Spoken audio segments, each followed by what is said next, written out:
మనం చూస్తూ ఉంటాం. ఒక ఆయన పొద్దున్నే గ్రౌండ్‌లో కనిపించాడు. ఇంత పెద్ద పొట్ట వేసుకుని నాయకులాగా తెగ వంగి నించొని తెగ చేసేస్తున్నాడు ఎక్సర్సైజ్. ఏంటి బాబాయ్ ఏంటి అన్నాను. అబ్బా షుగర్ బీపీ అయ్యా తగ్గాలి అన్నాడు.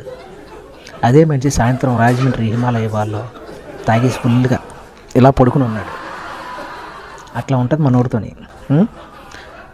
ఎక్సర్సైజ్ బాగా చేస్తారు, మళ్ళీ బయటకు వచ్చి బిర్యానీ తింటారు. ఇలాగే ఉంటుంది మన వాళ్ళు.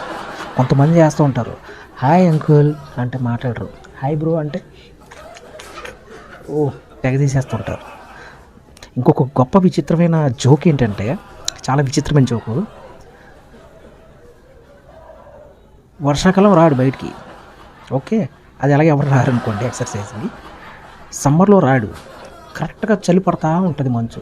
పొద్దున్న లేగిస్తాడు మనోడు, తెల్లారి 9-10 అయినా కానీ లేకడం మనోడు. అలాంటిది ఉత్తినే 4 గంటలకు లేగిస్తాడు. దేనికి? ఎక్సర్సైజ్ చేయడానికి. కొత్త షూ కొంటాడు, కొత్త ట్రాకు, కొత్త డ్రెస్, కొత్త బనీళ్ళు, ఆఖరికి కొత్త అండర్వేర్ కూడా.